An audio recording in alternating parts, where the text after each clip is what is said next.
Brandon Thurston from Wrestlenomics is up next, and we're going to follow Brandon with John Pollock from Post Wrestling. Delivering on the returns, increasing our margins. Ratings go down the toilet if I'm not here. All I do is simply put the math in my favor. We agree that Brandon and John do good work. The reason is simple wrestling economics. I've been told the Netflix numbers. I've been told the metrics a little bit, probably 5 different times. I still don't get it. There were respectable wrestling journalists who needed answers. Thank you very much, members of the media. I hope you all go to hell. How about we pop a number right here, right now? Whole part of the show, man. Welcome to Pollock and Thurston for Wednesday, September the 17th, as we go into a big head-to-head weekend as the WWE goes up against college football. I am John Pollock from Post Wrestling, joined by Wrestlenomics' own Brandon Thurston, the man who is breaking news and writing opinion pieces at a feverish clip that you can find all across the wrestling world. How are you, Brandon? I'm good. I am the foremost defender of WWE's relationship with Saudi Arabia. Yes. Thank you for having me. Yes, I appreciate you putting out that IQ test last week, and 90% of the people that passed. But I'm here for the 10%. That's my entertainment for the week. Let's have a journalistic discussion here. Was it clearly enough labeled as an opinion piece defending Saudi Arabia? Yes, but to me, that's the genius of this, and I will use that term for your written piece, which again, people can go read Brandon's piece from last week. Don't make this. I hate politics. That's why I'm going to love WrestleMania in Saudi Arabia. Okay, now for anyone that listens to this show, please don't make this political. This title by Brandon Thurston, I think that the fact is that you could read this as one side defending this. I think that's the genius of it, is that you could take all of these existing arguments and put it to the side. And yes, you, the reader, we are placing some weight on your shoulders to be able to discern, although I think it is very, very clearly labeled. And personally, I think that if you come away with this, with the opposite of maybe Brandon's intent, I don't want to jump the gun here and put words in his mouth or his hand. I think that's part of the appreciation I have of this, is that there is some left for you at the end to decipher. Okay, we're not going so cryptic like we're the series finale of The Sopranos here, but you can make your own conclusions. We do challenging work here. We're content creators, and we create challenging content for our highly intelligent audience, and they consume it and they digest it, and what happens at that point is up to the audience member. We don't serve pablum, okay? We're elitists. That's what we do, okay? That's what we do. It's what we do. All right, we have no time for chit-chat on this week's show. We're going to get right into things because there's a lot to cover. A little later on, we're going to be joined by Robert Jackman, who has been a guest on the show in the past, and he is going to be returning. He's a UK journalist and has done some work for The Uncrowned with Yahoo Sports, just writing about WWE's decision to go to Saudi Arabia in 2027 with WrestleMania. We'll be talking at length with Robert about that and his recent piece. We have the Crawford-Canelo viewership statistics to go through. Paramount Skydance, that is just an open ATM machine. One studio, not enough. Maybe we're going to get more.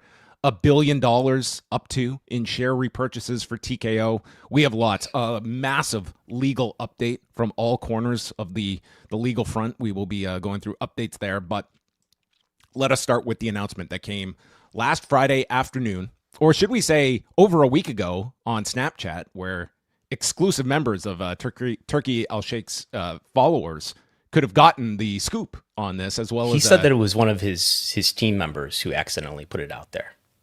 Him on video on Snapchat, and then this Arabic press release that also went out. This was a very interesting week as Turkey Al-Sheikh hit Las Vegas and was just... This guy did not have any he just loves making announcements and on his timetable as well. So this press conference is called for Friday afternoon, and there is Big Paul next to Turkey Al-Sheikh and this very threatening figure in the back who was working security detail, may or may not be one, Mark Calloway, and flanked by Bianca Belair, Liv Morgan, Charlotte Flair, and others, and making the announcement that WrestleMania 43 will be going to Riyadh in 2027. No dates announced, no venue announced, but they are taking the WrestleMania over to Saudi Arabia. More importantly, no cost announced yet for what WWE is going to earn for staging. Well, they wouldn't announce a cost, but a fee, but we assume there are rumors out there that it could be as much as 4 times what the typical Saudi Arabia fee is, which is $50 million. It stands to reason it's going to be a lot more than $50 million. If you're putting a conservative estimate in, I think $100 million is probably 2 events. Starting it's a 2-day WrestleMania. Certainly, like you can certainly make that logic that you're getting 2 WrestleManias. The press release did include like SmackDown, Raw, NXT as being part of a traditional WrestleMania weekend. So, I mean, this is obviously going to be an enormous financial deal for WWE to take the event to Saudi Arabia. What did you think of just the rollout of this? Do we call it a press conference that went down on Friday? Because half of that statement is not accurate. This was a conference. There were people at it. There were people at this conference. It was a conference, is maybe what we should call it. Although there were more people at the conference involving Mark Shapiro at Goldman Sachs. No press were invited. We certainly were not invited to go to Las Vegas. But are you sure? Did you check your junk folder? I check my junk folder every now and then. Yeah. Okay. Not there. It looked like a press conference, but there were no media members there.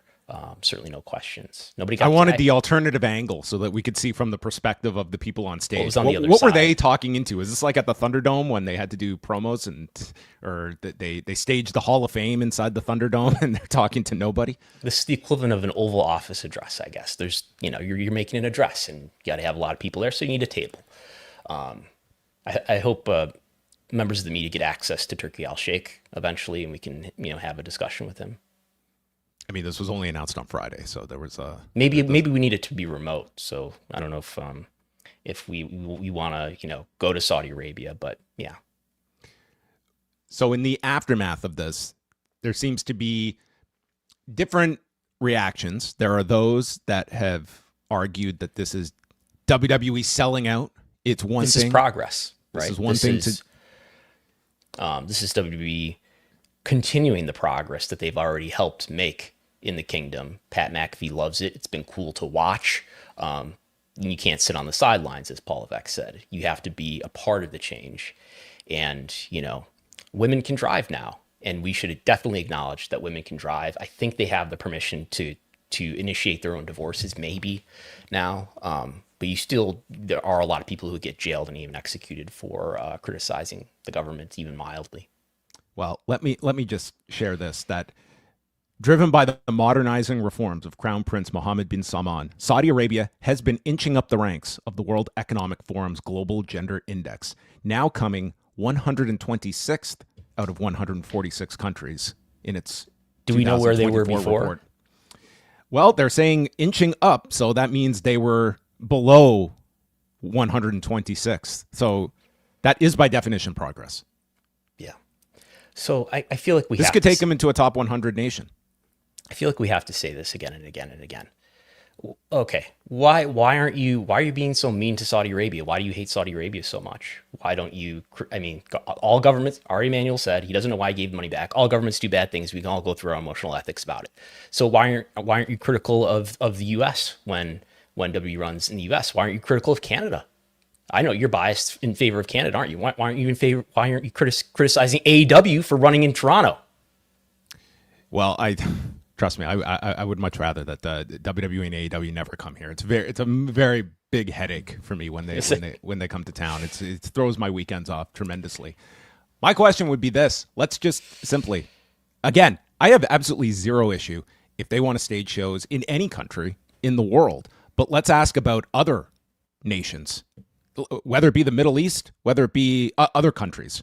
Why doesn't WWE go there? Why doesn't WWE decide, like, we have this powerful wand that produces progress. Why don't we go to all these other different nations? Is it possible that this is simply a transactional choice that we wrap around in this coating of change and progress, and financials never make their way into that discussion? Like, let's just be clear. They are being paid ungodly amounts of money to go to this country. And the other side of the coin is, why is this country overspending so much for these events? What is... They make it all back on ticket sales, right? No, they do not. They do not make back any of this. That this will... But they do sell tickets. This is... What the spending here is what every AEW critic has designed around Tony Khan. That it's like, this is not a real business. That it's just unlimited funds with no return on investment, and their cost is of no material objective when it comes to running a sound business. It has a material objective. This is not Turkey Al Sheikh's vanity project. This is what they're getting. They're probably generating, I don't know, a few $100,000 in ticket sales, something like that. Let's say it's a couple million. Well, they're still, even in the typical PLEs that they pay $50 million for, they're still spending some $48 million that they're not recovering, or something like that. They're not recovering tens of millions of dollars immediately, but they clearly see it as a value to get a message out there about Saudi Arabia. The difference. What's the message? This is a normal country. This is a fine place to visit and to view as a normal country, because, I think you look at some of the responses. Wouldn't every country want to export that same message? Yes, but they're not paying for it yet. The difference between every other W event, I think people, maybe most people at this point don't need it spelled out, but some people do. The difference is that the government is paying, and not just paying a little bit, like sometimes Las Vegas Visitors and Convention Authority pays to drive tourism, but they're paying a lot. They're paying $50 million. They're not paying $5 million like Las Vegas did, or even $7 million like New Jersey did for SummerSlam. They have been paying $50 million per event since 2018. Lord knows how much they're going to pay for WrestleMania, or Royal Rumble for that matter. I'm sure it's going to be a lot more than $50 million. It's probably going to be a lot more than $100 million.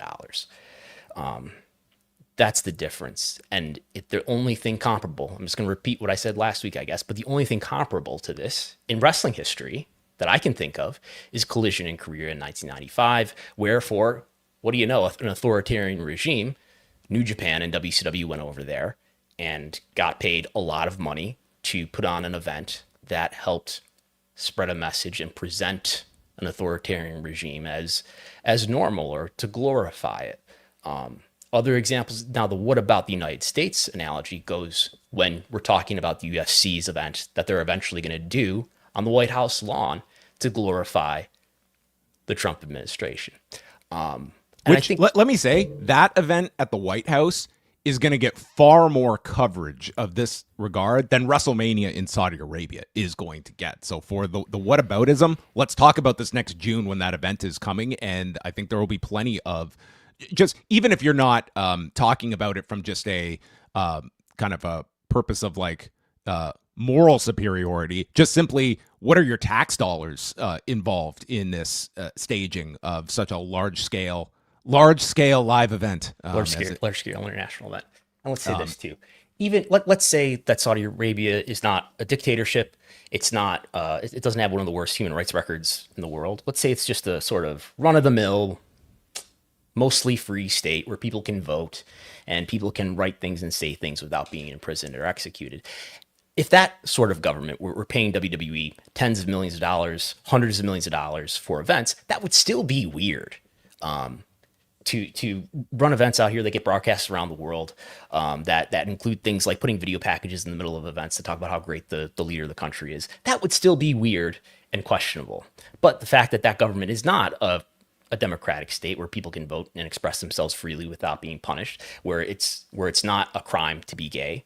The fact that in Saudi Arabia you can't vote and you do get executed or imprisoned if you criticize the government openly, and that it is criminalized to be gay, or it's a problem to even be supportive of gay rights in Saudi Arabia. Well, that all makes it worse that WWE is doing this. And the fact that a lot of people do the same whataboutisms that Jonathan Kraft did was it the sports conference in Massachusetts that he sat next to Mark Shapiro for, that say, oh, what about things that we do? Who are we to sit in judgment of countries like Saudi Arabia who have human rights abuses? The United States does human rights abuses too, but the United States, except for UFC on the White House lawn, is not paying WWE or other organizations, except for UFC on the White House lawn, to run events that distract from the abuses that this government may be involved in. And the fact that so many people push back against the criticism of these events for authoritarian regimes tells you that the propaganda may be very expensive, but it does work. Am I still with you? Yes. Sorry, we're having a little bit of lag here, but it might be on my end. But we'll fight through this. I would say as well that the response to this, I think that this does strike a core with, like, beyond, say, like, our audience, where maybe we're going to cover this in a little bit more of a, like, regularity. But this is also taking the big landmark event of the year for a lot of wrestling fans, and it's not going to be accessible to most wrestling fans from a live perspective in 2027. So I think you're getting that kind of a response.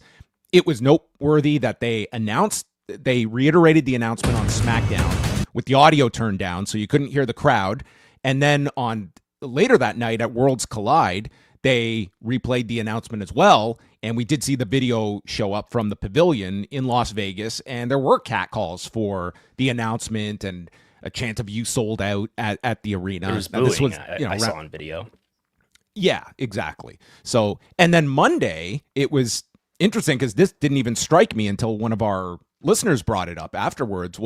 There was no mention of this on Raw on Netflix, which was surprising to me, that there wouldn't even be like some kind of announcement of the WrestleMania location that typically they'll just blanket on all of their programs when you're coming out of an announcement like this. So that's been the response so far. And we've also done some reach out to some promoters as well, specifically Mike Bocchicchio from High Spots and Brett Lauderdale from GCW. Now, you would think just on the surface, this is going to totally cut off the downstream effect that WrestleMania will have for non-WWE promoters. And what we learned was, first of all, Bocchicchio, who runs WrestleCon and High Spots, stated that it's highly unlikely that they would end up doing anything in Saudi Arabia, and more likely to pick a city in the U.S. and do something on our own. Not completely dismissing it, but again, highly unlikely. On the other hand, Brett Lauderdale tells us that he has already been approached by 2 organizations that stage events in the Middle East region who have offered to host GCW. He emphasized that with the 2027 WrestleMania 18 months away, it's too early to say whether such plans are realistic. But the fact that they have even been contacted, and maybe we'll get into this more with Robert, like, it brings about many logistical questions about doing something of that level in Saudi Arabia. And certainly to the point that many raise is GCW, that is very well known for one of its big shows is Effie's Big Gay Brunch, that you would assume is not going to fly in Saudi Arabia. One would think. And how do you say Mike's last name? Bocchicchio, I think is how. He also told us that part of the reason, or at least the reason that he cited, was that it would become very expensive to take everybody overseas, to take his staff overseas. Talent tends to charge a premium when you book them for international events, and that it would just be more effective to run WrestleCon somewhere in the United States, in some city in the United States. Which raises to me the question, I think a lot of people have talked about it. Is there an opportunity here for AEW to run some sort of event? Some people have said they should run head-to-head with WrestleMania at the same time in 2027. This is 18 months away here. I do feel like there is the WWE in 2027 is sort of vacating that demand, assuming that the collective and WrestleCon do not go to Riyadh. I do feel like WWE is sort of vacating the demand for the one time a year where there's big demand for wrestling fans to travel somewhere to see the big brand event, and then to also see some indie events. I certainly see an opportunity for AEW. I would not run that weekend. I think regardless of where WrestleMania, the same weekend. No, I would not run the same weekend as WrestleMania. But if you're talking a week or two out, either on before or after, I'd be giving a lot of thought if there is a way that you could book New Orleans.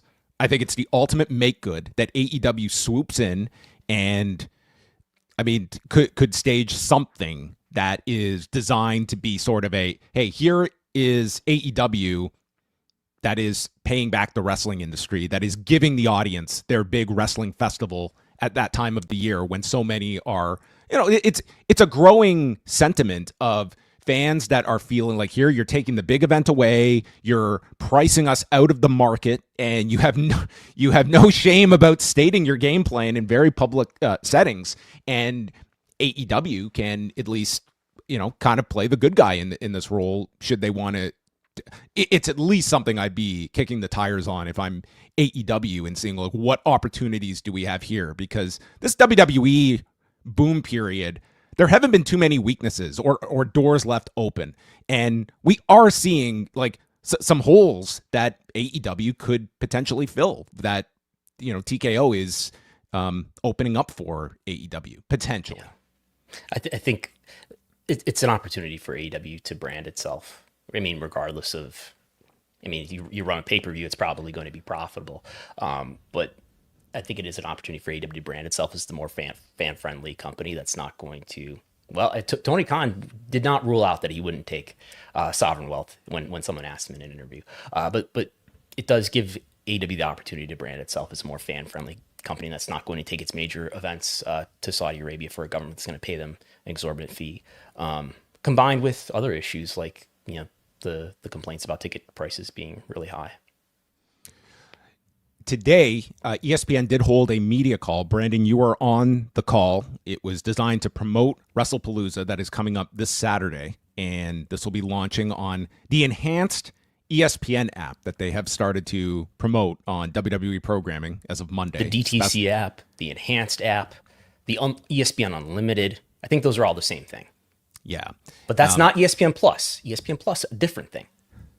Correct? It's so confusing. Like, I understand all of these different services, but I have such sympathy for people that are tuning in on Saturday that have not done all this research ahead of time, that are going to be totally lost in terms of what they are tuning into.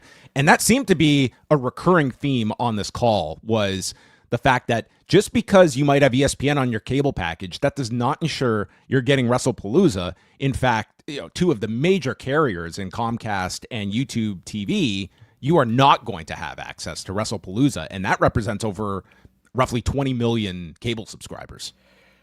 I believe less than half of the U.S. universe. Of course, if you're not in the U.S., this isn't your problem. You're watching it on Netflix for the most part. But so I have gone through like all the filings that are public for publicly traded cable and satellite and digital alternatives to cable. And we do know, right, that Charter, if you're a Charter Spectrum subscriber, like people here in the Buffalo area are, you will be able to authenticate into the ESPN app and watch Wrestlepalooza. If you have DirecTV, actually, there's a caveat. No, it's only DirecTV Unlimited subscribers, which I think is their version of the digital alternative. So really, this pie chart where 14% of the universe, which is DirecTV, only a portion of those are getting access to Wrestlepalooza. Hulu Live, which is owned by Disney, which owns ESPN, you do get access. Verizon Fios does get access. Fubo TV does get access. So we're talking about well over 50% of the universe then that's unaccounted for here. So even if you already get access to ESPN, if you're a Comcast subscriber, if you're like me, a YouTube TV subscriber, I did experiment on Monday night and I logged into the ESPN app on my Apple TV with my YouTube TV credentials. I got in. I could even stream Monday Night Football live. But I did ask ESPN, and they said no, there's nothing new there. That doesn't mean that you're going to be able to get access to Wrestlepalooza, and everything that was said in this media conference today, which was a very good media conference, was consistent with that. That only the carriers that I just mentioned, Spectrum, DirecTV Unlimited only, Hulu Live, Verizon Fios, and Fubo TV. Only those customers are automatically going to get access to this, but they did express, the ESPN executives on this call did express that they are trying to work this into the renewals, and that by the end of the year, going into 2026, hopefully everyone who already gets ESPN on their system will get access to the ESPN Unlimited app that will give them access to the WWE PLEs without pay. Or you could just pay the extra $30 and you can watch this for free. If you're a cord cutter, you can just pay the $30 and watch this as part of that. Yeah, but there's a reality where a significant portion of people may already be paying for ESPN on their cable service, and if they want to watch Wrestlepalooza, you will have to fork over an additional $30. Right. Like me, like if I get access to ESPN and all the ESPN channels through YouTube TV, but I'm not going to be able to watch Wrestlepalooza on the app just with my YouTube credentials. I'm going to have to pay $30 to watch Wrestlepalooza, or you could probably figure out a way to pretend you're in a different country and watch it on Netflix. I don't know how you would possibly do that. This is, I mean, where can technology take us? Other topics that were brought up besides the MPVDs. Sean Ross Sapp asked about scheduling this against All Out and kind of the positives and negatives of running the same day. And it's been interesting if you're really paying attention to some of the wording, because last week when Paul Levesque was on with Pat McAfee, I mean, he stated that ESPN gave us the date. And in this one, it felt very much like, well, we compete against everything. Look at all the college football that's happening on Saturday, which is, I mean, something that every WWE show is going to be running against every single Saturday if they want to run a pay-per-view on that date. And I mean, they didn't even name AEW by name here, but stating the fact that, essentially this is, there's only so many Saturdays and there's tons of competition out there. I think our own reporting can invalidate that, right? I'm looking, you and I reported on August 11th that WB is adding a premium live event on September 20th that will go head-to-head with All Out. And by that time, they had announced the ESPN deal, but it was 2 weeks later on the 20th that they announced that, it's actually starting even earlier than expected. So they had this date. And according to the ESPN executives, who, by the way, on this call were John Lasker, who is the senior vice president of overseeing ESPN Plus, and Matt Kenny, who's a vice president of programming and acquisitions. They said that we already had this date on the calendar. Yeah, which, I mean, when you think about it, like, part of this was that WWE had fulfilled their number of shows for the year to Peacock. So had they not been able to move this to ESPN, what was this going to be? And again, I was told that it had nothing to do with the number of shows being fulfilled. It's not like Evolution is equivalent to Royal Rumble, which still would have been within the term under Peacock through March. It was a reworking of the deal in some form. Right. I guess as well, you're just looking at, like, this is a show that it's like you had just run a PLE in Paris at the beginning of September. We've got the Australia show the second week of October. Like, this does feel like a show that has just been created to, I'm not saying this is strictly to run against AEW, but I mean, the date to me is not anything that you can look at as some coincidence, when all we have to do is look at the roadmap of the past couple of months and how these shows have just magically appeared on the same date as AEW shows. And I think that's, I don't think this is going to be the last one either, I would presume. Also brought up was John Alba, who did ask about ESPN having any potential requests of talent, and essentially asking about Brock Lesnar, who, while not a defendant in the Janelle Grant case, is named many, many times in that complaint. And I mean, in this one, that's a creative decision, and all creative decisions are made by WWE. They stress the importance of SportsCenter being on location in Indianapolis, and asked by the man here on this show, will the journalists at ESPN have independence covering WWE? And it was said, unequivocal yes. That is church and state. Yes. On the Lesnar point, the gist of it I got was no, ESPN did not specifically request Lesnar to be part of this show. That was my interpretation of the answer there. But yes, I also asked about. I tried to get some clarity on what the timing will be of, let's say, Comcast and YouTube TV, and they didn't want to get into specifics about particular deals, but did say by the end of the year. And they certainly didn't want to create any friction of this being like pressuring their YouTube TVs or Comcast into some kind of like they were very careful that they don't want to single out any carriers. They're working on these deals, and I don't think they wanted it to come out as like being combative to pressure these companies to adjusting their agreements.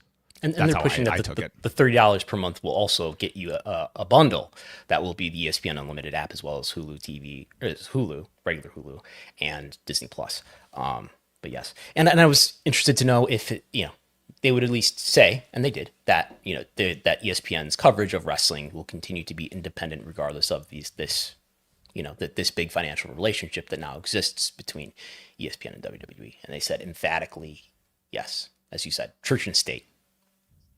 Church and state.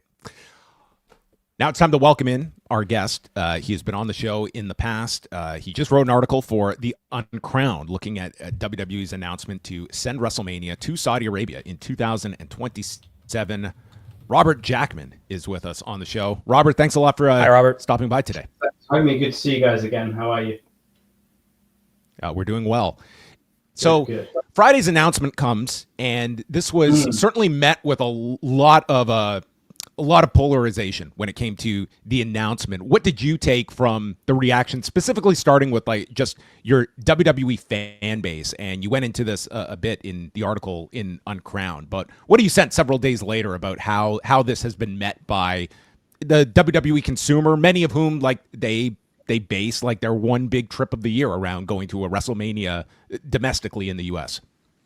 Yeah, I mean, it was pretty clear, and I'm sure you guys have covered this already. The reaction on YouTube was just a bombardment of, you sold out, negative comments, all of this, Again, I guess you can query how representative are the kind of people that actually log on to YouTube to watch these things. There's a crossover of these very hardcore, but, I think if you took the sentiment, the temperature on social media that night, there was, I'm not sure I saw a single voice welcoming this decision. Let's say, there were a lot of accounts that seemingly were very unhappy to hear about it. So that was kind of our starting point, really. I think, as you guys know, when you're writing about wrestling, you sort of want to be in tune with what's out there, and I think. Yeah, I mean, we were just going back and forth on Slack, being like, "Wow, this is not going down well with the fans," and I don't think things have changed in the 5 or so days since then.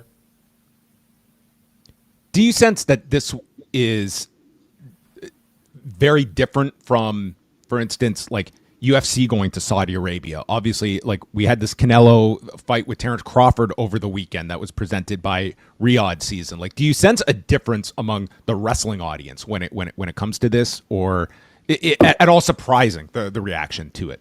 Yeah, I mean, I guess for me the big difference is that this is WrestleMania. This is a sports entertainment product that culminates in one big annual event, and I think. You can compare WWE to other things. You had UFC working Gulf States. You've got Formula One. You've got boxing matches. You've got the NBA having, I think, warm-up matches in Abu Dhabi. But this is the central event. This is the. I was going to call it the jewel in the crown, but it doesn't work for many reasons. But this is the central event of the wrestling calendar, and I think for me that's a surprise. As someone that's always been very open-minded about the WWE Saudi Arabia relationship, who's come on this show, I think, and said some good things about it in the past. I still think this is very different, to be taking WrestleMania to Riyadh, to be taking WrestleMania out of North America and having it over there. I can see why, for example, this was getting coverage in the mainstream press, whereas I don't think, an announcement of the Royal Rumble did. This is the Super Bowl of wrestling. It's a cliche, but it's true. And Robert, what do you make of, say, and we might have discussed this last time, but say Paul Levesque's interview that he did recently with Pat McAfee, where they discussed WWE being part of the change, putting aside that they're getting $50 million per event, and who knows what they're going to get for the WrestleMania and the Royal Rumble, is having these events or having other big sporting events in Saudi Arabia, is that having a genuine positive effect on the social environment and the human rights environment in the country? Yeah, I think that there's, and I think when you sort of speak to people that really know Saudi Arabia well, I think it definitely reflects a change in that, if you go back 10 years, like public gatherings were pretty much unknown. There was no history of people just kind of spontaneously coming together to watch an event. And I think when you started to see that press coverage around, for example, cinemas opening in Riyadh or, pop musicians going, I think there was a real novelty of people being like, wow, we're all in one place to watch this thing. And I think you can see that, when I went to Crown Jewel at the end of 2023, I mean, what struck me was just how at home the crowd seemed at a wrestling show. This is a deeply, conservative doesn't do it justice. This is a country that had religious police on the streets until only a few years ago, policing modesty dress codes, stopping mixing of the sexes. And now you've got 20,000 people in a wrestling arena, booing, jeering, jumping out of their seats, kind of really getting involved with it. And yeah, I think, like I said in my piece for Uncrowned, I think there's no doubt that this is part of a positive change in Saudi Arabia. You can say, well, yeah, they're starting from a really, really low baseline, for sure. Go back 10 years and you're looking at one of the most repressive countries on earth. It's certainly not a democracy by any means. It certainly doesn't have gender equality, but it's making massive strides in the latter, not so much the former. Is WWE a driver of that? I mean, I think it goes hand in hand. It just couldn't have happened before, and I think, yeah, you've got to be careful, I think, about giving them too much credit for that. But I genuinely think if there's one moment that stands out for me, it was that match a few years ago. I think it might have been Crown Jewel in 2022, when you had the 5-way women's match. And remember that Rhea Ripley entrance where they had all these guys in dish dashers, like literally treating her like some kind of visiting royalty, like bowing to her. And I just thought, out of everything WWE's done, I think if you were making like a CBS documentary about the transformation of Saudi Arabia, I would be trying to get that as B-roll. I think that's huge. It's, we like I say, there's a danger that when you listen to someone like Paul Levesque talking, you can almost, you can swallow the hype. But I think when you see things like that going on in a country where women couldn't drive 10 years ago, couldn't go out without a male guardian, to see like a female superstar being greeted like that is a big deal. You can't question that. And so, what do you make of, does the positive that WWE may be participating in, does that outweigh a negative, and is there a negative of sort of doing arguably, as we've said at the top here, propaganda for an authoritarian regime? Yeah, I guess I think what you can't get away from is Saudi Arabia wants people to see it differently. They're going to be hosting the World Cup. They're becoming more involved in international affairs. They're taking stakes in public companies. I don't doubt they're trying to detoxify their image. Is it propaganda? I don't know. I would say no. I was like, what exactly about it is, I take a very strict definition of propaganda. For me, propaganda would be where you are helping someone cover up a lie about what's going on in the country. That's not what's happening here. It's helping Saudi Arabia clean up its image. But I think that's part of as far as I'm concerned, that's part of like a genuine movement towards Saudi Arabia opening up. It needs to do that. It needs to bring in investment. All of these things don't really have anything to do with wrestling. But I do think WWE is part of a shift. You can query whether they got in there too early, whether they should have been stronger on things like the Khashoggi murder, whether they should have been stronger on trying to get women on some of the earlier shows, all of those kind of things. But I think if you're going to maintain a line that WWE shouldn't be working in Saudi Arabia, well, in that case, what's different about pro wrestling from Formula One, from boxing, from soccer? Are we saying that, that there's something fundamentally different about it? I don't see that. I'm not trying to be overly relativist about this, but I think, that's that's the sports media world, right? I think it goes all the way back to, you could say, like 1974 with Ali Foreman and with Mobutu's Zaire. But I guess the argument would be then that, well, for whatever social progress they are making in Saudi Arabia, having these events here, which broadcasts to the world on Netflix and Peacock, that this is a normal setting, and well, there may be some human rights abuses, but it instills in people that this is normal, and that it maybe it doesn't deserve the criticism and pushback that, well, human rights abuses should get. Is what do you make of that? That normalizes what is wrong. Yeah. But I think for Saudi Arabia to get to where it wants to be, it can't hide away from that stuff. You know, there is no show on earth that could make people forget that this is an autocratic monarchy, that this is a country where, a particular interpretation of Islam has historically shaped day-to-day life. Like, people know that. It's so ingrained, I think, in the imagination that, I just don't see what WWE could do, even if they wanted, like, to completely change how people see Saudi Arabia. I don't know about that, Robert. I would say that when people are tuning into these shows, they are not tuning in with that kind of political slant or looking beyond. I think they're tuning in for 3 hours of entertainment, and I think many of them would be aware, like, they know why these shows go there. They know that there's an enormous financial gain for WWE, but this is, Paul Levesque standing next to an individual who has a wing of the jail nicknamed after him. I think that is never something that is going to come to the forefront on a WWE broadcast, and is going to be, it's not wanting to look under the stone or see how exactly the sausage is made for these big fights or these big wrestling events to take place here. And I don't think you're getting that level of awareness or care when people are tuning into this. Yeah, maybe, but then I think people do care about this stuff anyway, right? And they're going to see it leading the news bulletins. You think when really awful stuff has happened in Saudi Arabia, like, you go back, was it 2016? I think there was kind of a spate of executions on New Year's Day, and this stuff will lead the bulletins, right? Like, I think that, allowing them to host a sports product, I don't know.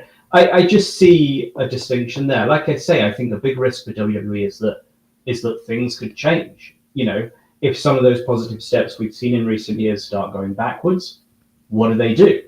If the more Saudi Arabia is paying into WWE's coffers, the harder it is to walk away from this deal. And I think this is one of the, if I were taking a long view on this, you think, well, the previous deal ran for 7 years.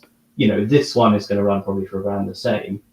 I mean, who knows where we're going to be in that time. I think that's potentially a danger, that, you're kind of holding yourself slightly hostage to what happens in Saudi Arabia. But yeah, we'll see.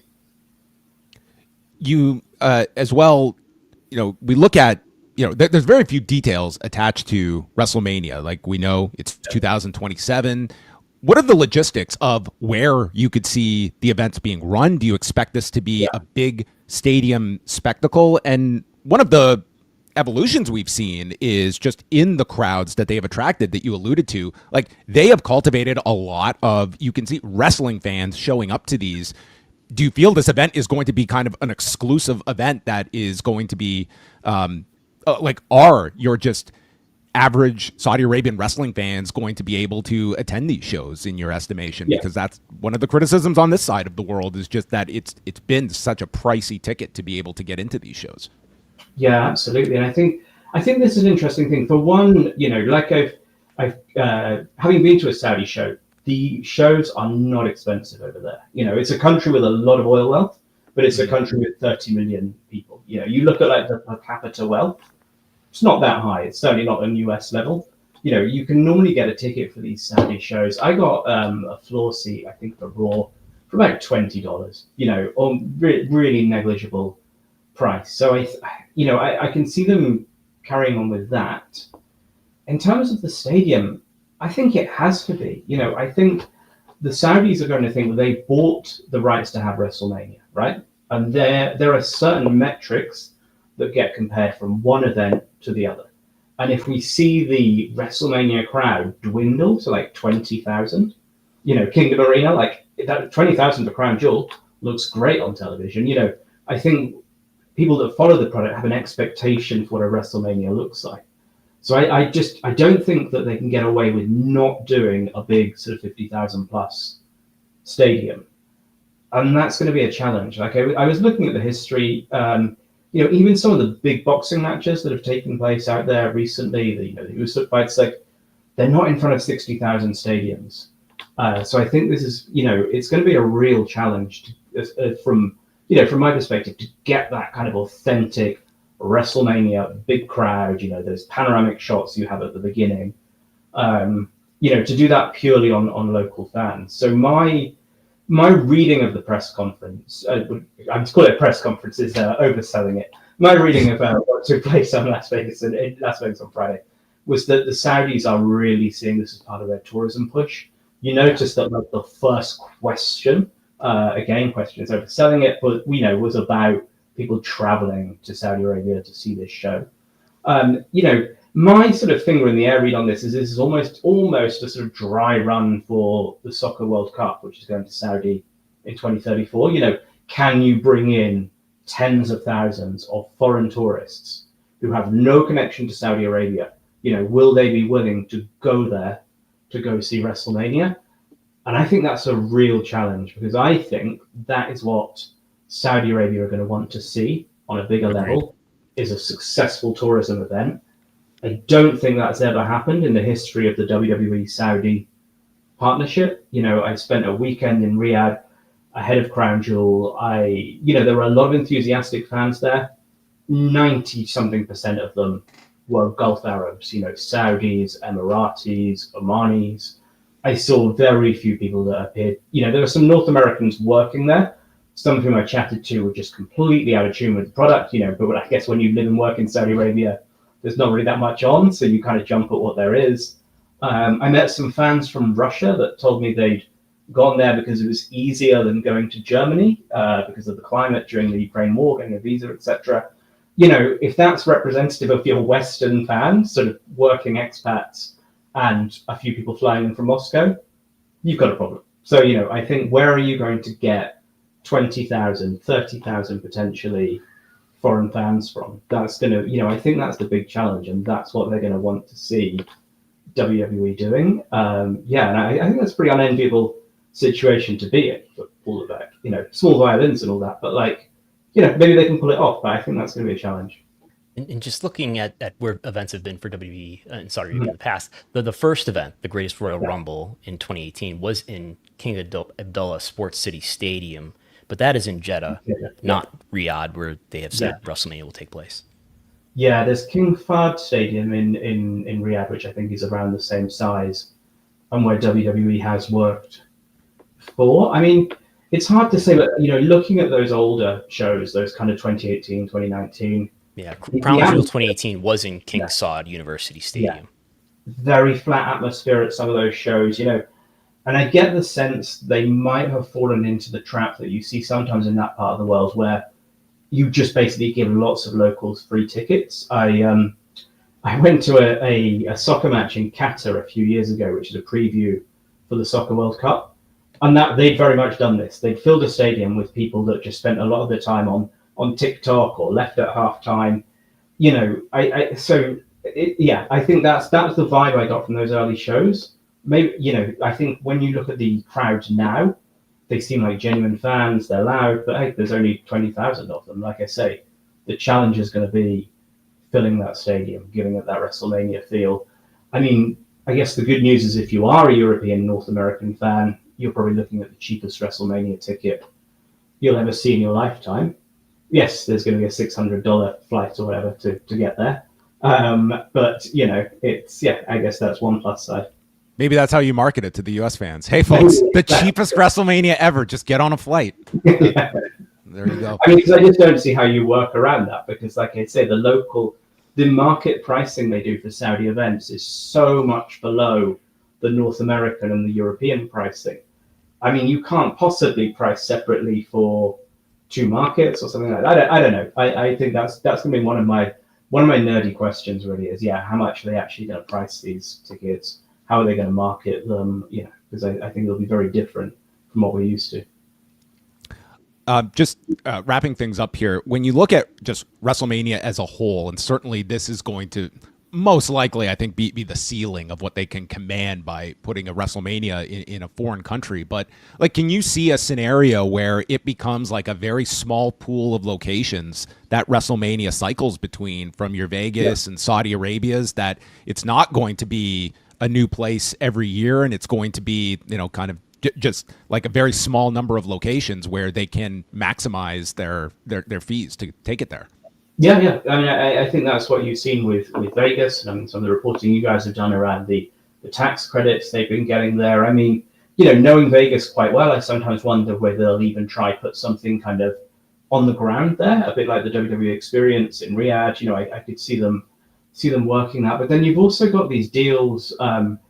I was saying someone the other day, I think someone I feel sorry for in all of this is Indianapolis. Didn't they famously ink the first of these big deals to host all of the big events? I was going to interject that Indianapolis they at least announced a deal. Now I don't know if this is something that they're bound to in writing, but they did announce the deal that came along with Royal Rumble, which has already happened in Indianapolis, to include a WrestleMania.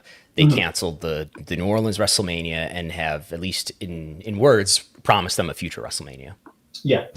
And future, that could be any time. They could get WrestleMania 100 for all we know. Yeah, but if we even take them at their word on both of those things, we're potentially looking at 2030 being the next Mania to be allocated. But I just think, the game has changed. This is so many people have been like this kind of TKOification. I think if you are a sort of mid-tier American city, I don't know, if you're someone like San Diego and you're looking to host WrestleMania, I mean, I think it could get to a point where if you're not, you're either going to have to do something like, Vegas, throw a lot of money, a lot of tax credits, or you're going to have to ink one of these deals where you might pay slightly less for Mania, but you also have to compulsory purchase, a Rumble, a SummerSlam, a Money in the Bank, a Survivor Series. They're just, the game has changing. I think the entry point now to a US city to hosting a major WWE event is just getting higher and higher. And that's the question. I like the sound of that. Yes, Mark will have lots to say about this. Robert, it's always great to chat with you, and you just have such a great knowledge base, especially when it comes to combat sports in Saudi Arabia. So I'm sure we will be having you back on in the months to come. Yeah, well, I'm hoping to be at the Rumble in Riyadh. So we'll see how that goes. All right, you can check out his work at Uncrowned and anywhere else you would like to direct people to, Robert. No, I mean, unless you're interested in reading about my travel journalism and British politics, I'd say maybe stick to Uncrowned, which is the wrestling part of Yahoo Sports. We have a lot of great content up there, which if you like this show, you'll love it. All right. Thanks so much, Robert, for joining us. We really appreciate the time. Thanks a lot. All right. That was Robert Jackman joining us, as we will be likely discussing WrestleMania in Saudi Arabia extensively. Are you going to the Royal Rumble in January? In Riyadh? Yeah. No. We have discussed that offline. We actually have. Don't laugh, everybody. Okay. It's as Mike. Sorry, say his last name for me again. Spots, Mike. Oh, Mike Bokikio. Bokikio, as Mike Bokikio said about WrestleCon, it's looking unlikely. No, I did look into it, and I think the likelihood that I would be allowed in the country is not for certain, but. Well, we're going to follow over and kind of keep it on this topic because Turkey Al Sheikh was all over Las Vegas this past week, as some have dubbed it now, Turkey-O. He was, front and center, and we got to see him and Dana White together. And if you tuned into the press conference last week, following our Snapchat press release debacle, we got this ending the presser between Terence Crawford and Canelo Álvarez. There is big surprise from Dana White. He will announce it now. Thanks for coming out tonight, everybody. We appreciate it. We're going to face these guys off for photo ops. We'll see you at the weigh-ins. What was the announcement? Did you play the wrong clip? No, that was the announcement. We're going to face these guys off right now. I mean, Dana completely no-sold us and then just whispered to Turkey whatever this announcement was going to be that we never got. So, I mean, it got into the discussion, several months ago, as we talked about on the show. You remember that Turkey had posted that Sella would be the promoter of the event, and that led to the discussion, is Dana White being removed from this? I mean, there was a lot of conjecture about what exactly the whole behind-the-scenes relationship was between Turkey and Dana White. So a promoter, Eddie Hearn from Matchroom Boxing, he's the chairman, has worked extensively with Turki Al-Sheikh, has a pretty good relationship with Dana White, and he was on the Ariel Helwani show this week, and he was asked about working with Turkey and the potential conflicts that Dana and Turkey could arrive at, given his own history of working with Turkey. Do you think they'll be able to coexist? Who? Turkey and Dana. Working with Turki Al-Sheikh is a wild ride. Dana works at a high level with Mark Shapiro, Nick Khan, all these people. I mean, they're very, very good at what they do, very smart. But they also like to do what they do and what they want to do. And Turki Al-Sheikh, I'm just being straight, he doesn't really allow you to do what you want to do. He does what he wants to do and you follow. He's definitely not an idiot. He's a very smart guy. And there's a method to the madness. But the traditional ways of going on sale through tickets or announcing the press conference or even announcing the fight is just not the traditional way with him. And I think they're going to clash. But money's money, isn't it? I mean, it depends if sometimes you're prepared to keep your mouth quiet and do as you're told. I am. I feel like sometimes I know what side my bread's buttered on. And I'm not too proud to say sometimes I will do as I'm told with these guys because it's a massive opportunity for my fighters, for the sport and for our business. It's different. It's very, very different. It's fun. It's tiring. When you wake up in the morning at 4 o'clock in the morning and you've got 6 missed calls from Turkey and 3 text messages going, why aren't you picking up the phone? It's not for everybody. That was Eddie Hearn. I think a great insight into working with Turki Al-Sheikh, which it sounds like I think Nick Khan could really get along with this guy because it sounds like Vince McMahon would not be too many steps away from the kind of mindset that those two would have. But I think it's Turkey is the one at the end of the day that is calling all of these shots. And one more clip here as we talk about knowing where your bread is buttered and how to just accept that. We go to the host of the press conference, and this one kind of pains me because I am a big fan of Max Kellerman, great boxing analyst, and he was brought in to be front and center at this fight over the weekend. And here is Max Kellerman. The people bringing you this present love boxing. Let me start with His Excellency, Turki Al-Sheikh. Let me start with him because if he's never born, none of us are here right now.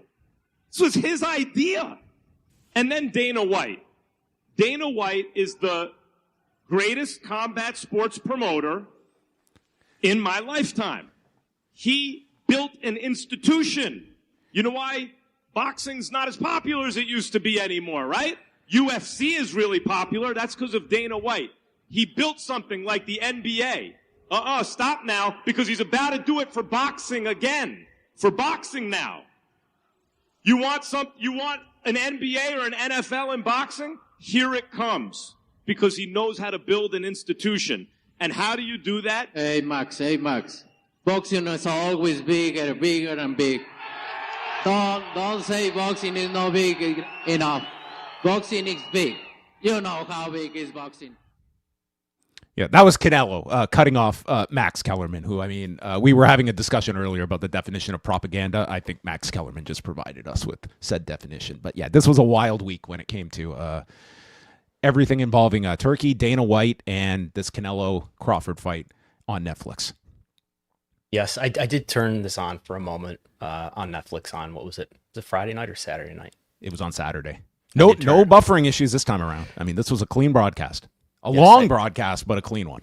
I did tune in long enough to see Dana White enjoying the night. Oh yeah, this is Dana's happy face. I mean, look at him. He just looks like he's having the time of his life at this event ringside. He's seated next to, and in like they're directly opposite the hard cam.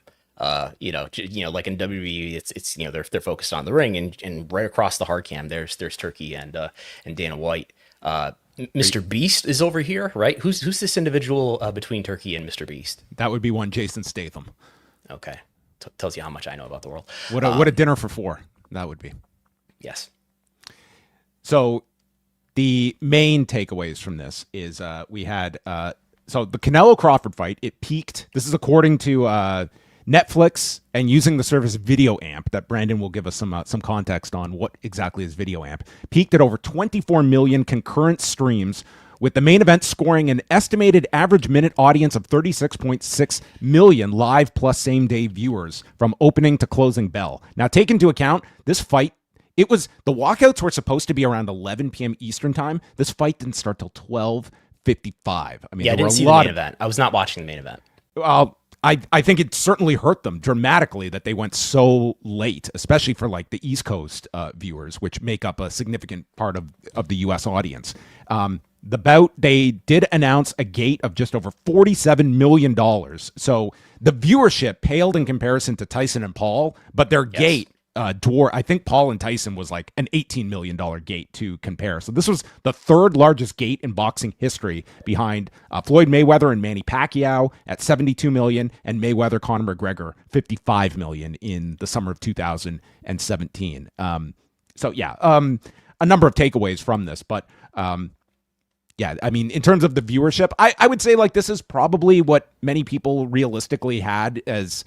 I still look at this as a very successful number, even not at the scale of Tyson and Jake Paul. But this was, I think, overall received a whole lot better than Tyson and Paul was, which I don't know how many times you could do kind of a stunt fight like that with Mike Tyson versus this. It felt like they were really solidifying like a boxing presence on Netflix, and with two of the top fighters of this generation as well. So this did in the Tudum chart. The Tudum chart is different from what they put in their press release, but it's not necessarily inconsistent. This is weighing the entire 5-hour broadcast as well. It started at 9 Well, p.m. is it because they put varies in the runtime? So I don't know how they break this down. I assume this is. It's hard to imagine there were 17 million views for this entire 5+ hour broadcast. That however they arrive at this number, because we don't have a length here. Yeah, right. So this is by the same measure that we measure Raw at, which in this week for the September 8th episode did 2.6 million global views, which is a reflection of accounts, not people. So while Raw did 2.6 million in the whole week, in fact, Canelo Crawford in just 2 days, right, did 17.7 million, which is, to put that in some context, Tyson Paul, which was probably also a Saturday night, it was a Friday, actually. It was a Friday. So they had one more day. I doubt that makes too much of a difference. Did 46.6 million to Canelo Crawford's 17.7. So people want to see Mike Tyson fight and Jake Paul fight. Are they going to do a Logan Paul match? Is that still happening? Jake Paul is fighting Tank Davis in a few weeks, and then they've at least. I mean, it was a very vague press release that Floyd Mayweather and Mike Tyson will have some kind of fight next spring without any details attached to it, and including no broadcaster as well. But nothing involving Logan Paul yet, although he was shown on the broadcast. We had several TKO crossovers at the boxing fight on Saturday, including Paul and Stephanie and others. Yes. Angel Reese was there. So what is Video Amp? Video Amp is a Nielsen alternative. Netflix not doing business with Nielsen, which I'm sure there are some sports TV executives who are not happy about that. But 36.6 million live same day United States watched just the main event. So they're capturing apparently just the when the main event started and ended. That averaged, according to Video Amp, which tends to be a little bit more generous than Nielsen is, 36.6 million viewers, which is a lot. That's I mean, that's like a big NFL game, right? Yeah, I mean, this was number one globally. It was number one in, I think, 14 countries. Like this did really successful for them, and I think the production was very, very strong as well. Like this was one where I feel that I thought this was like overall like a big win for Netflix on Saturday from those that came away with it. It's like the biggest complaint to me that I heard was just the length of the show to get to the main event, and outside of the booth, a lot of glazing on behalf of Max Kellerman. But I mean, minor things, I guess, in comparison. I think a lot of people came away like it was a great fight, and you got to see, just kind of a state-of-the-art production from Netflix. And I think the viewership, I think you'd be really happy with that. Like, this is kind of the top end of what a non-kind of gimmick fight is going to draw. And quite frankly, like, you take out a Tyson Curiosity, I don't know if, like, any other gimmick fights are going to do that level when you take out a Mike Tyson from the equation that just seems to have this mystique among an audience regardless of age. Yeah. So the week was just a great one for Dana White. He was in a happy mood all week. This press conference, which sounds like it was the press conference to attend this past week. So a reporter, Sean Zettel, was given the mic, and he wanted to talk about the Muhammad Ali Reform Act. So my question to you is, why then do you want to make sweeping changes to the Muhammad Ali Reform Act that is meant to protect fighters to bring about a business model that currently has your company already paid out $375 million in antitrust lawsuits and has 2 potential pending class action lawsuits on the way as well? Well, this is obviously a long discussion. If you want to talk to me about that, set up an interview. This isn't about me and my business. It's about these 2 guys on Saturday night. If TKO can't make those changes to the Ali Act, will you still invest in the sport of boxing? Will you compete in the market? Listen, if you want to be an asshole, let's do it in private and we can do an interview. Yes or no? If you want to showboat, I get it. If you have questions for these 2 that are fighting on Saturday, that's a different story. I will say this. Dana White gets out everything that I imagine is going on in Paul Levesque's head during some of those press conferences. So, I mean, only he has a filter. Dana came off so poorly in this exchange. You could even hear the boos. The boos were for Dana. I mean, I'm sure there were some. How do you know? Well, I'm sure there were some for the reporter too. Don't get me wrong, but I think this was like quite the pivot. But let's remain objective and see if Dana does give this a one-on-one interview to discuss fighter pay at a later time. But to me, you're at a boxing press conference. You're at the very first Zuffa boxing staged event with new promoter Dana White. This was completely inbounds when it came to a topic to discuss, even at the risk of ruining the mood, which, sometimes we've been accused of. But, I mean, I think the mood was adjusted here by Dana White, not so much Sean Zettel here. But I thought a great job. Yeah, there's never been anything close to that fiery of an exchange at a W press conference. Well, there's always time. There's always time.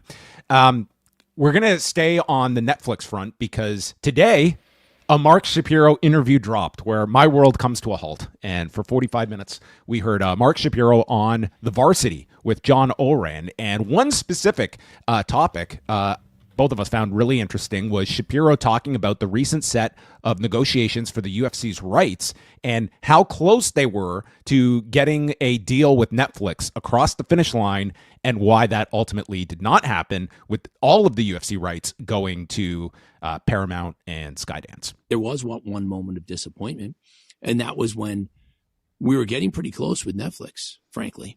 And they kind of stood by the fact that they didn't want to have the volume, which we understood from the get-go. And Ted and Bella were very upfront with that. We're looking for big events. So the fact that you could give us one pay-per-view, which, they were just going to put on the platform for free, as long as you have you're a subscriber, as long as you just give us that, we're in and we'll pay premium for it. But we don't want to carry the other 30 fight nights. And over the course of conversations, they really didn't come off of that. And that's what opened the door. You for know what Paramount confuses CBS. me about that is that they have Raw, they have volume, they have Raw once a week. Didn't that convince them like, we can do a little bit more volume? No, I think that played against us. I think they felt like we have volume there, therefore we don't need it here. That was Mark Shapiro discussing volume and how close they came with Netflix. I thought that was a really interesting answer because one of the talking points we often hear about is that, you bid on UFC, WWE. These are not the same audiences. And I took this answer as one where Netflix does see this as fulfilling one without needing the other. I don't know. What did you take from this? Maybe demographically that makes sense, but it's not the same people. There's some overlap, of course. It's John Pollock, but that's about it, right? Yeah, I think that this is one. I mean, it certainly is. Like, I always look at Netflix that it seems like their model is so much more catered toward going after WWE's PLEs rather than, like, it just doesn't seem as though the weekly destination is necessarily what they want. But I mean, it's obviously the fight nights were not that attractive. They wanted the pay-per-views, and I would imagine that had Paramount not come, which we'll talk about in a minute, with just this incredible offer, I don't know how many places would have necessarily wanted everything. Mark Shapiro basically said, like, we were going to have to chop this up to reach our price point, but it didn't seem like anyone outside of Paramount wanted to go all in for every event. I guess it's consistent with, look, Netflix didn't take the US PLE rights. They already have Raw. Maybe they don't need that content to capture what's going to be largely the same audience.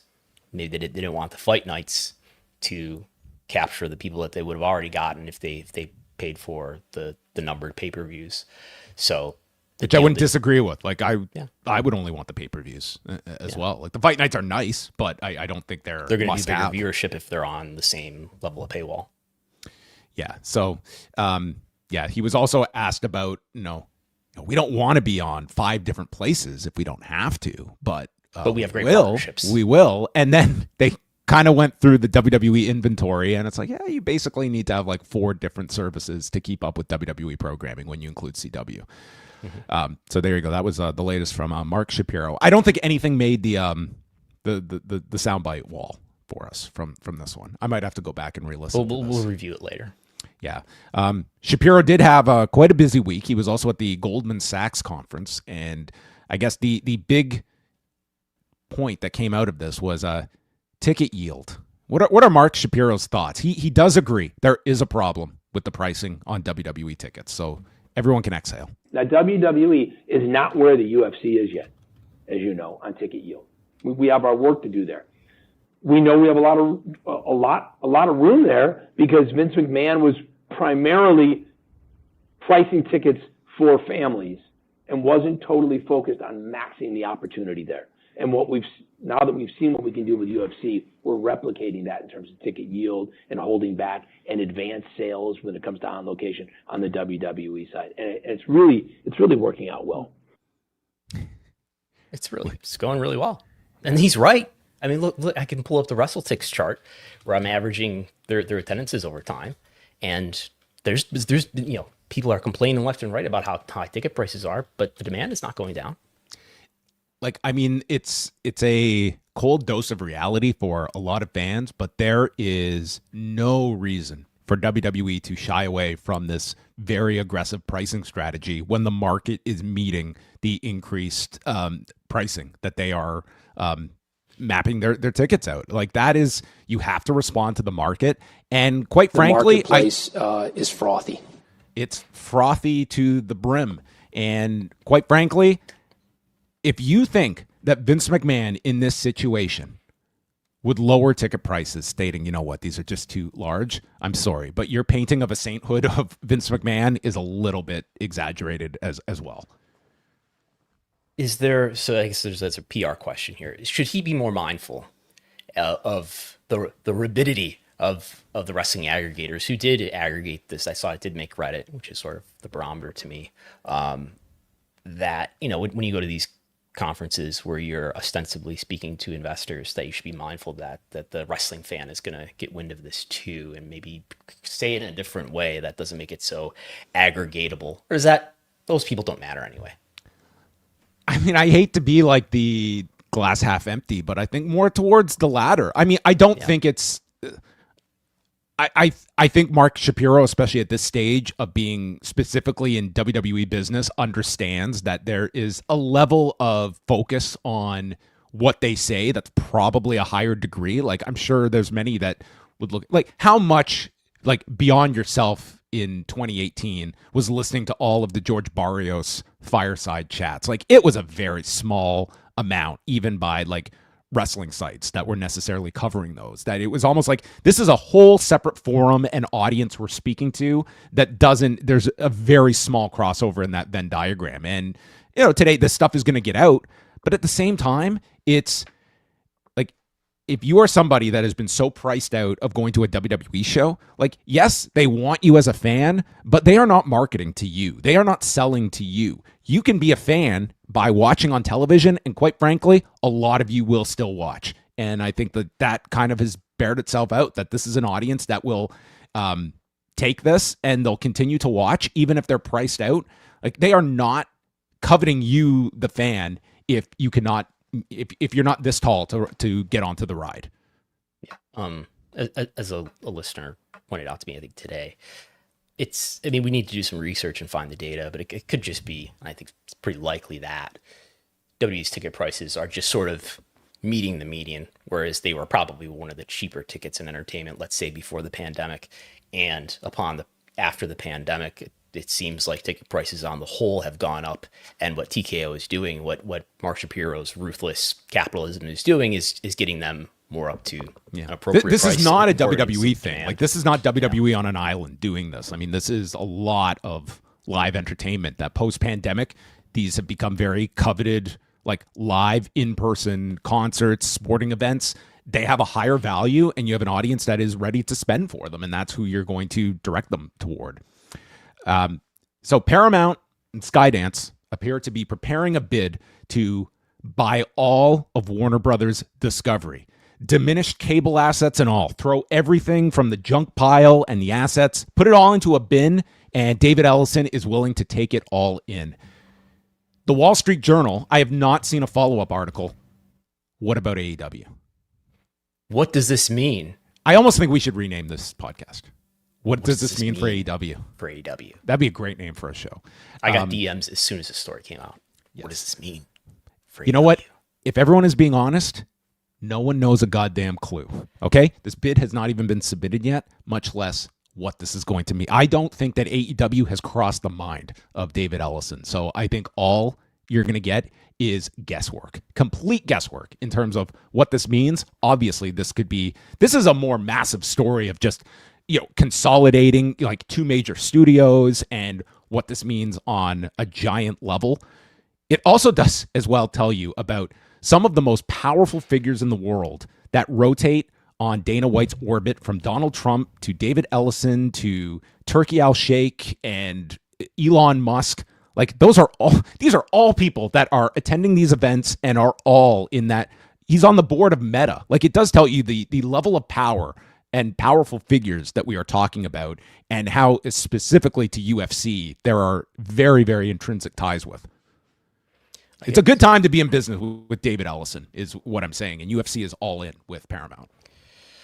I guess from a conspiratorial or antitrust aspect, you would think that, well, look, UFC, and that is TKO, has a great new deal with Paramount. Maybe they can pressure WBD to not continue carrying a competitor. That would be legally problematic if they did that explicitly. But maybe there's some influence to be had there.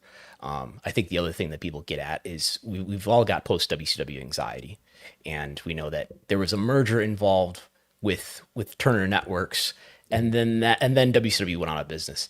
And I don't know. I mean, the networks, I mean, TBS and TNT, I see no reason why those would cease to exist, even if they were an asset that was part of a merger, which they probably will be eventually.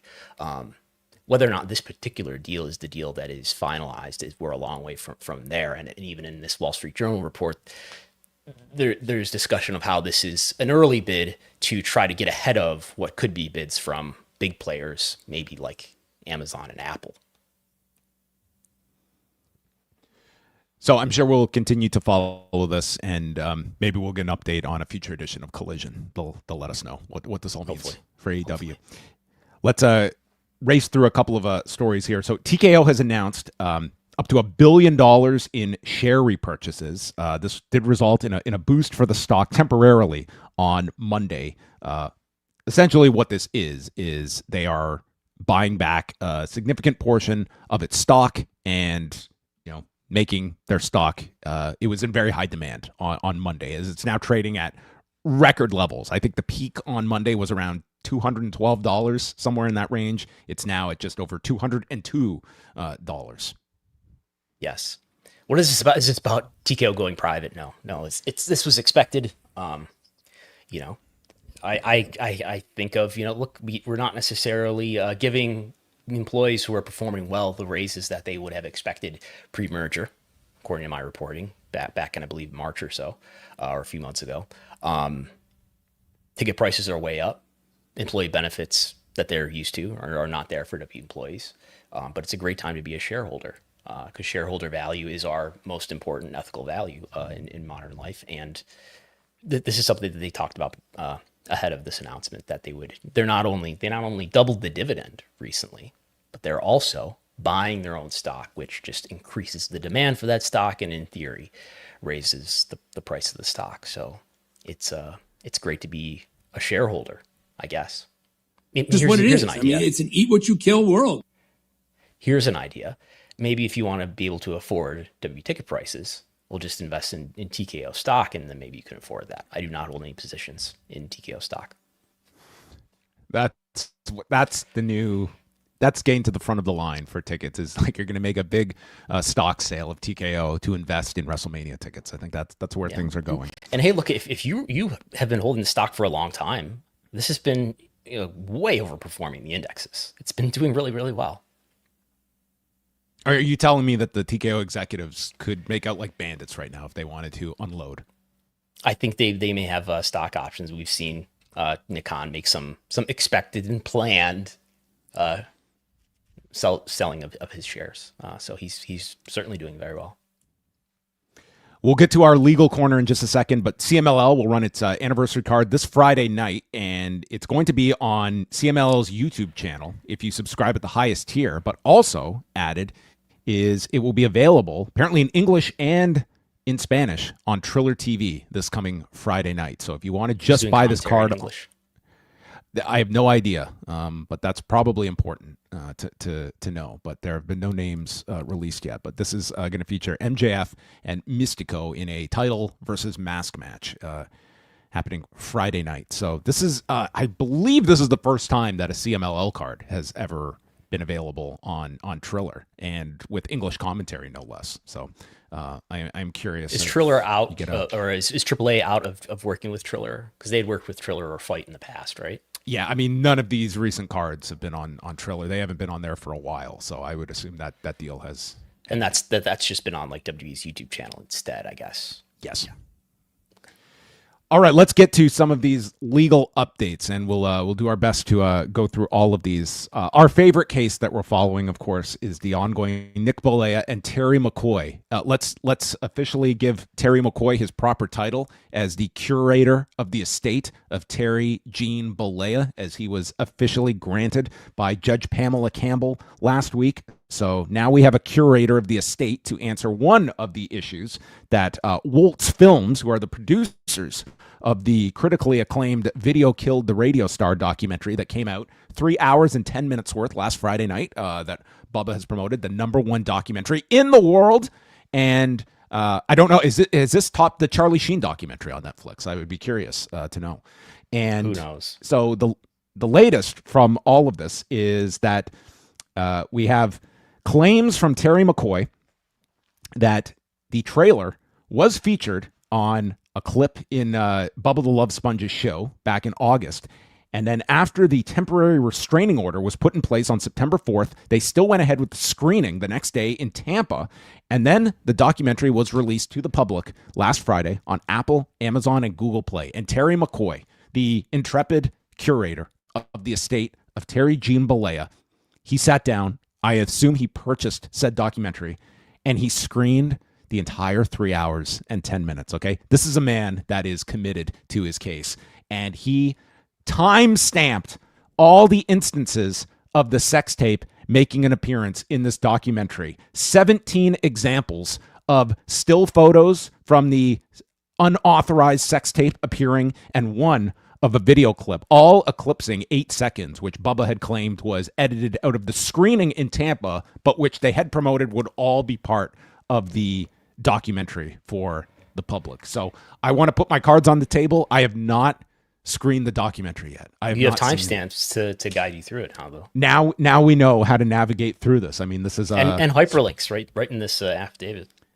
Look at that. So spoiler alerts. Yes, I'm still amazed that this documentary is 3 hours and 10 minutes in length. But yeah, that is the latest. We also had Waltz Films responding to the suit last week, and yes, the case continues onward. So we do have an estate. We do have someone running the estate of Terry Bollea, which we did not when this lawsuit was still filed. They still had to finalize that, but now Terry McCoy has been appointed. Bubba, which is his legal name, Bubba Love Sponge is his legal name, filed a filing last night saying that, well, you still haven't you still haven't filed for the estate. You still haven't created the estate in the right way to make this lawsuit viable. They're having a hearing, I think, right now in federal court in Florida about this. So, clearly, I mean, the documentary is on sale, and they have not edited out any portions of the sex tape, which is Hulk Hogan's copyrighted work. So they're just going ahead with this, I guess, because they think they have a viable defense. Well, if I get enough support, I will sit down and review this documentary in the future at some point. I mean, it sounds like something that would be categorized as a cruel and unusual punishment, but we will see if we have to deliver for folks.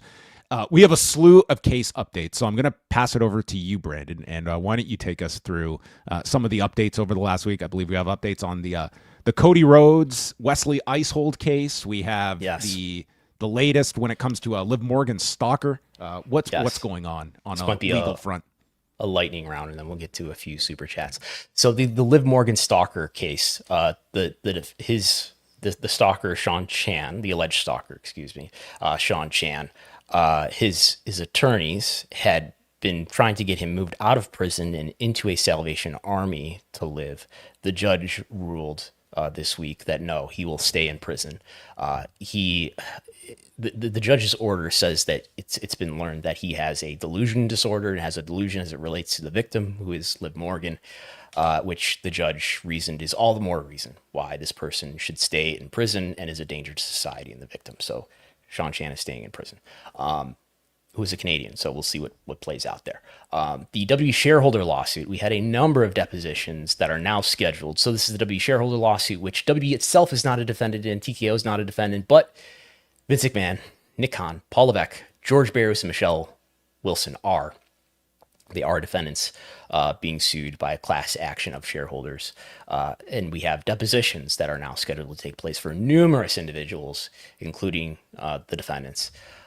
Steve Koonin, who is a current TKO board member as well, already had his deposition. Today, Manjit Singh had his deposition. He is a former W board member. Jeffrey Speed, current TKO CFO Andrew Schleimer is scheduled to be deposed. Steve Payman, Michelle McKenna, former board members. Current TKO IR executive Seth Zaslow is scheduled to be deposed in October. Alex Varga, who's a current W executive. Alan Wexler, former W board member. Michelle Wilson, George Barrios, Frank Riddick, former executives and board members. Paul Levesque is scheduled to be deposed on November 4th. Vince McMahon is scheduled to be deposed on November 12th. And mark your calendars, folks. And Nick Khan is scheduled to be deposed on November 21st. What does any of this mean? Are we going to get public records of these depositions? Not in whole.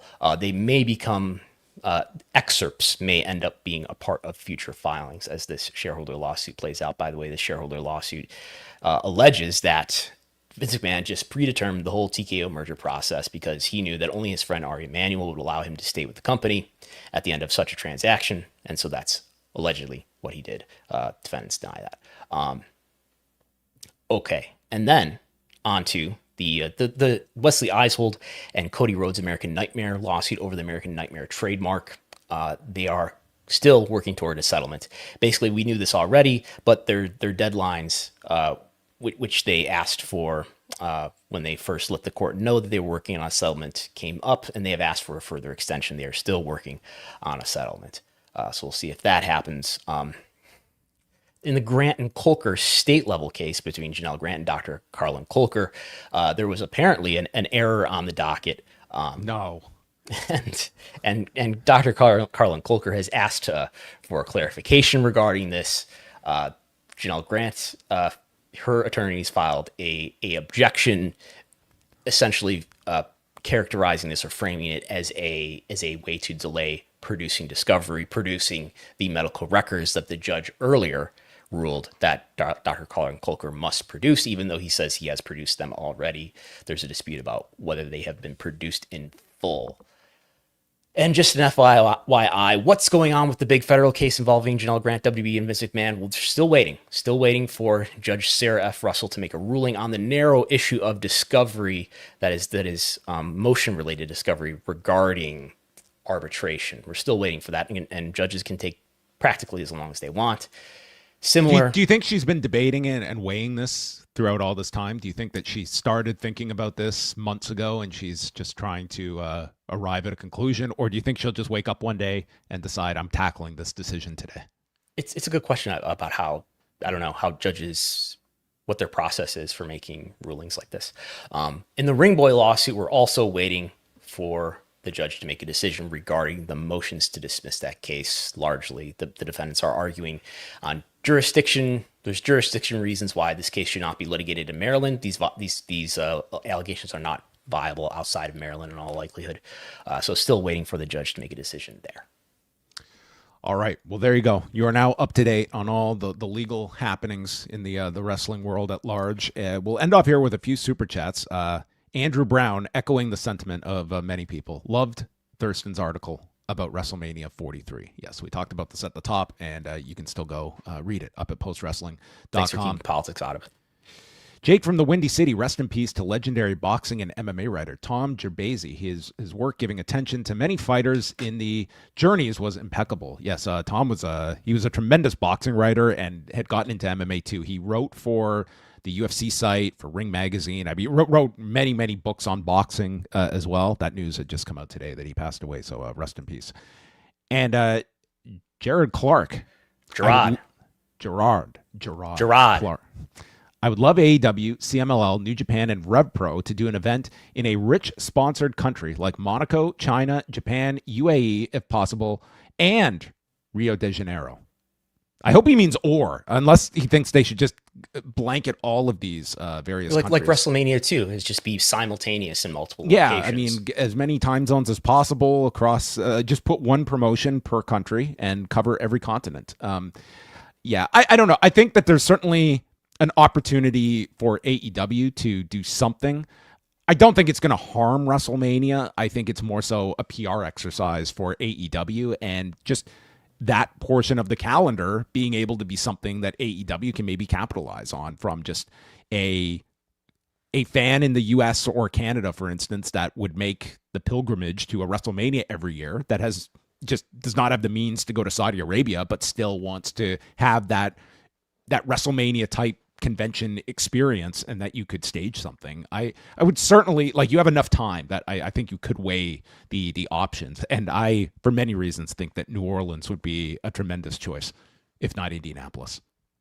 Yeah. I mean, like, even putting the politics aside and the criticism of the Saudi Arabia events aside, it's still a longer and more expensive, at least air travel trip. I'm looking at New York to Riyadh is 12 hours. I mean, this is not going to London, which is a shorter flight, at least.